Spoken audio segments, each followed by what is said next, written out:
Estamos de volta. No programa de hoje estamos falando sobre locação de espaços em condomínios. O primeiro bloco foi muito bom. Se você não assistiu, entra na descrição, clica e assista. Se você assistiu, vem comigo pro segundo.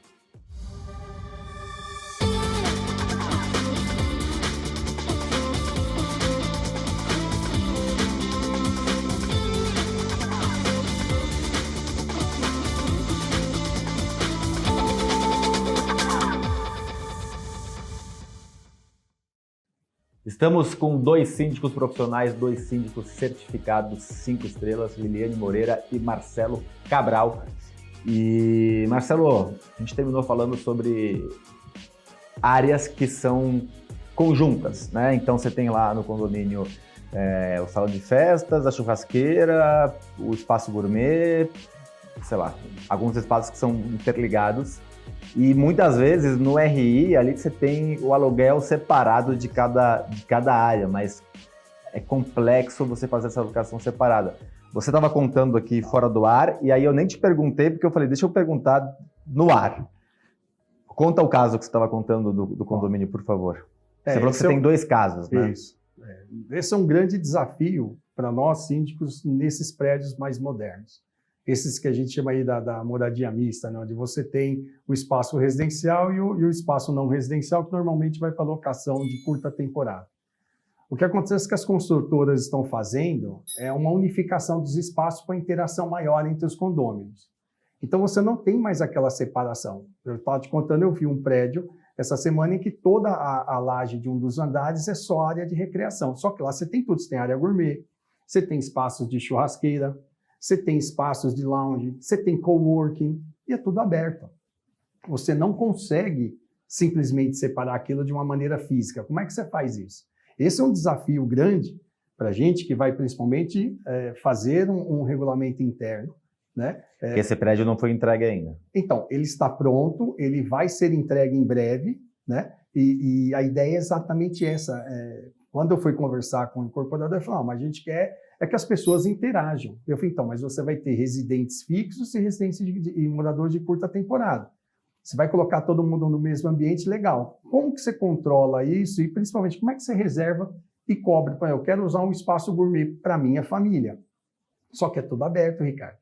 Como é que você vai controlar isso? E aí, chegaram a alguma conclusão? Não, esse é um desafio. Esse é um desafio maravilhoso. A gente está quebrando a cabeça e fazendo um trabalho a 6, 8 mãos para conseguir chegar num consenso. Um outro prédio, se vocês me permitem esticar um pouco, um outro prédio que a gente está atuando já, ele tem a mesma concepção. Os espaços são todos no mesmo andar. Só que o salão de festas e a brinquedoteca ainda tem separação, tem paredes de vidro, né, que você consegue isolar. Mas ainda assim, você tem espaços comuns, por exemplo, entre a área gourmet e o salão de festas, que é o apoio da copa, é uma copa só. Você tem 2 saídas, só que você tem uma geladeira, você tem um fogão. E aí, vocês fazem locação separada? Então, esse a gente vai fazer a locação. A primeira decisão foi aluga tudo em conjunto. Quem alugou aqui precisa alugar ali. Mas é um outro grande desafio que a gente vai ter que elaborar uma estratégia diferente para isso no futuro e fazer a separação. Hoje, como o condomínio está em implantação, a gente tem pouca demanda, mas a demanda que já vem surgindo, a gente está avisando, olha, você precisa alugar os 2 espaços. Até aí tudo bem. Só que, por exemplo, nesse caso, o coworking é totalmente aberto, fica exatamente ao lado do salão de festas da brinquedoteca. Aí tem alguém fazendo uma reunião, uma das festas programadas é numa sexta-feira. Beleza, sexta-feira é o famoso casual day, você pode até... Mas e se tiver alguém fazendo alguma reunião no coworking e você está com a sua festa criançada? A ideia, e vai a sugestão que as incorporadoras façam o coworking um pouco mais separado, que seja, talvez isso, um ambiente mais isolado, porque coworking pressupõe um ambiente mais fechado, mais silencioso, para que a pessoa possa trabalhar e eventualmente fazer uma reunião. Ainda mais que festas infantis geralmente são durante a semana em horário de trabalho. Exatamente. Então, eu acho que assim, são ótimos desafios, faz com que a gente coloque, né, a nossa capacidade toda de imaginar, de criar ideias, para que a gente possa imaginar estratégias diferentes de acionamento, né, para atender os 2 perfis. Pegando o gancho do seu comentário, para nós síndicos, isso também dificulta muito essa questão da própria interação. é perfeito o entendimento da incorporadora e da construtora de querer criar essa interação entre moradores. Mas tem interação Mas que não, em um que não evento, existe. por exemplo... Salão de festa com num coworking exato. é criar atrito, na verdade. Em um evento, por exemplo, que fica próximo do coworking, próximo da brinquedoteca, isso não vai impedir que um convidado da festa abra o notebook dele e sente lá na mesinha. Fala, eu vou atualizar meus e-mails aqui enquanto meu filho brinca na brinquedoteca, enquanto a festinha de aniversário está acontecendo pior ali do do que lado. isso. Eu trabalho e tenho uma reunião às 3 da tarde. Exato. E tem 40 crianças no salão de festa. Sim. Acabou, Como não que dá você para fazer controla reunião. isso? Exato. Como é que você separa e como é que você Exato. dá o conforto devido para ambos os condôminos, para quem quer usar o coworking e quem quer usar o salão de festa? Exato. E você, já deixou seu like? Eu sempre peço, deixa seu like, não custa nada, compartilhe, dá sua opinião, comentário, crítica, sugestão. Quanto mais você interagir com a gente, esse vídeo e esses 1.900, mais de 1.900 vídeos, quase 2.000, vão ser mostrados para mais pessoas. Informação de qualidade, igual profissionalismo, igual valorização desse segmento que é tão importante. Estamos também nas principais plataformas de podcast, lá com Condomínio em Pauta, cada programa tem o seu nome. E temos o bloco 1, bloco 2 e um especial, um extra, contando cases condominiais para vocês. Lili, topo de prédio. Eu acho que é o maior ponto que pode ser uma receita com locação de espaço. Sim, receita e discussão. Dá câncer. Alguns têm entendimento do lado positivo e outros têm entendimento do lado negativo. E normalmente é essa, né? Eu falei, tô sendo tragicômico aqui, mas a discussão geralmente, quando vai colocar uma antena no topo, uns levam a questão de que isso pode trazer mais radiação para os condôminos e os outros olham que isso pode diminuir o valor do condomínio. Sim, e tem também o lado de que alguns têm um entendimento de que esse crédito, essa receita, tem que ser repassado para os proprietários. Outros têm entendimento que não, que é uma receita a ser aplicada para melhorias e obras dentro do próprio condomínio. O fato para esse tipo de benfeitoria de receita, tem que ser aprovado em assembleia. A empresa interessada tem que colocar um laudo, né, explicando como que isso vai ser feito, como vai ser feita a instalação, como vai ser feita a manutenção daquela antena, qual a periodicidade disso, e a responsabilidade dela sobre a estrutura dessa laje, porque não é todo tipo de laje também que comporta certo tipo de antena, exatamente. Então isso tem pode que ter virar esse estudo. Isso pode virar um problema, entre aspas, maior ainda, que tem empresas que antecipam o valor de 10 anos. Exato. Sim, exatamente. Então tudo tem que ser estudado de forma minuciosa, a proposta tem que estar bem detalhada, para que seja levado aos condôminos em assembleia de uma forma bem esclarecedora e para que todos possam ter a sua própria opinião e poder de votação. Né? Mas é um tema bem polêmico ainda. É fácil, todo mundo pensa, vamos alugar o topo do prédio, vamos gerar receita. É fácil ter esse entendimento, mas na prática não é tão simples assim. Quer agregar alguma coisa, Marcelo? Quero dizer que é bem complexo. Além de não ser muito fácil, eu acho que é um assunto muito complexo. Né? Envolve toda uma questão de engenharia civil, saber se a estrutura do prédio está adequada para receber aquilo, controle de acesso, né? A empresa ou as empresas, porque às vezes você tem empresas que alugam aquele espaço, sobe a antena e ela coloca lá o equipamento de várias outras empresas de telecom. Então, você vai ter vários acessos ali. Como é que você controla tudo isso? Quem são esses técnicos? Quem são os técnicos que vêm? Você entendeu? Então, assim, eu acho um assunto muito crítico, complexo, e realmente se demanda um estudo, na minha opinião, muito aprofundado, né? Levar isso com muita consciência, ver se faz sentido para o condomínio, se realmente aquela receita é tão significativa que vai mudar a vida dos condôminos e a vida daquele condomínio, que justifica todo o quesito de segurança e cuidado que você tem que tomar atrelado àquilo. Né? Isso precisa ser assim, muito claro na administração e na sindicatura antes de levar aquilo para a Assembleia dos Condôminos. E tinha, agora não tem mais em São Paulo, mas talvez em outros estados ainda tenham, aqueles condomínios que fazem a questão de comunicação. Né? A gente tinha, até vou contar aqui nos cases, um case de um condomínio que tinha ali na Avenida Brasil, que tem na Avenida Brasil, tinha uma tela gigante de comunicação, não lembro se vocês se recordam, na Brasil com a Rebouças.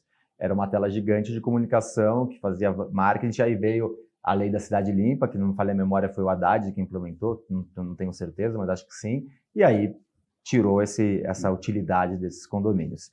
A questão de tecnologia, quando eu falo de tecnologia para reserva de espaços, começar com você, Marcelo, tem que ter um aplicativo, um site, não dá para ficar no manualzinho, né? Não faz sentido. Hoje em dia não faz sentido algum você fazer qualquer tipo de controle no papel, né? Você pode eventualmente até fazer quando você tiver um bug no sistema, se perdeu ali, não consegue mexer naquele momento. E aí, obviamente, para não perder a gestão, você faz aquilo no manual. Mas você necessita ter um aplicativo. Cara, isso é muito fácil você fazer um aplicativo. Você tem várias ofertas de aplicativos para condomínio baratas. no mercado. Exato, de custo super baixo. E que controla bem, te dá um controle legal daquelas áreas, dá uma visão bacana, porque não sei se você conhece o Gabriel Carpati, ele fala assim... Já ouvi boatos. Falar de você não consegue medir aquilo que você não controla. Então você precisa controlar, precisa saber o seguinte, meu salão de festas, minha churrasqueira, qual o perfil de quem aluga, quanto tempo ela demora, né? Quanto tempo aquele espaço ficou ocioso dentro do condomínio, até para você estabelecer estratégias de ação em cima daquela apuração que você fez aquele resultado. Então, o aplicativo é legal, precisa ter. E tem várias ofertas aí. Alguns são bem legais, outros mais ou menos. Vão melhorar. E agora eu chamo o quadro O Olhar do Síndico com Demetrios Makedonopoulos. Olho na tela. Locação de espaços em condomínios.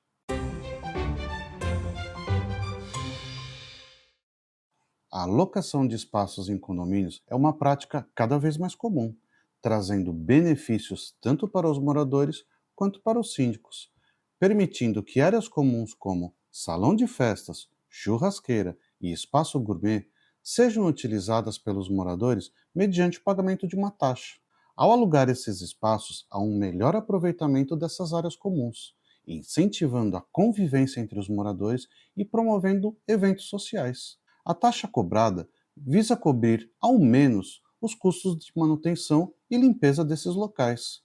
É fundamental estabelecer regras claras e transparentes para a alocação desses espaços, garantindo a segurança, a organização e o bom convívio entre todos. É muito importante definir horários de utilização, limites de ocupação, normas de higiene e segurança, além de estabelecer os procedimentos para a reserva e o pagamento das taxas que devem ser aprovadas em assembleia e inseridas no regimento interno. Além disso, é recomendável adotar um checklist para a retirada e entrega das chaves dos espaços, dando segurança para ambas as partes caso haja algum dano ao espaço ou aos itens contidos nele. Uma comunicação eficiente é fundamental, informando os moradores sobre as possibilidades de locação, os procedimentos necessários e os benefícios para o condomínio como um todo. Vejo você no próximo programa. E vou deixar a pergunta final para a Lili, que é a questão de datas especiais, que é Natal, Réveillon, e aí criar regras específicas para essas datas, e os aplicativos e sites podem ajudar, né? Sim, os aplicativos ajudam muito. Em São Paulo, a grande maioria das administradoras já oferece esse recurso para os síndicos. O próprio condomínio também, tem condomínios que têm o próprio sistema para não ficar vinculado só com a administradora, e de repente você acaba perdendo numa troca de administradora, você perde as informações, enfim. Mas em datas especiais, é importante que o síndico tenha uma estratégia. Geralmente, eu alinho com o conselho de fazer um sorteio, então eu divulgo bem antecipadamente para os moradores, via comunicados, mídia no elevador, que a gente vai fazer o sorteio em tal data, e os moradores interessados informam a administração, informam a zeladoria do interesse, em qual data ele tem o interesse, e naquela data que estipulamos é feito o sorteio, comunicamos o morador. Se o morador desistiu, a gente refaz o sorteio, e fica tudo muito simples, né? Então, isso não gera problemas, não gera conflitos de datas, de chegar lá, eu estou alugando o meu salão e já tem outra pessoa, e essa comunicação do síndico de forma antecipada também é muito importante. E aí você deixa as informações já no site, no aplicativo, falando sobre isso. Exatamente. Né? Geralmente essas datas já ficam bloqueadas no sistema até que ocorra o sorteio.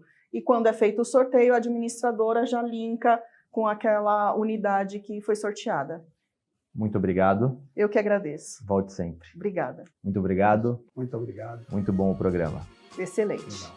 Você que está em casa, temos mais um encontro marcado semana que vem, com mais um programa voltado para a gestão do condomínio que você administra ou dos condomínios que você faz a gestão. Até semana que vem.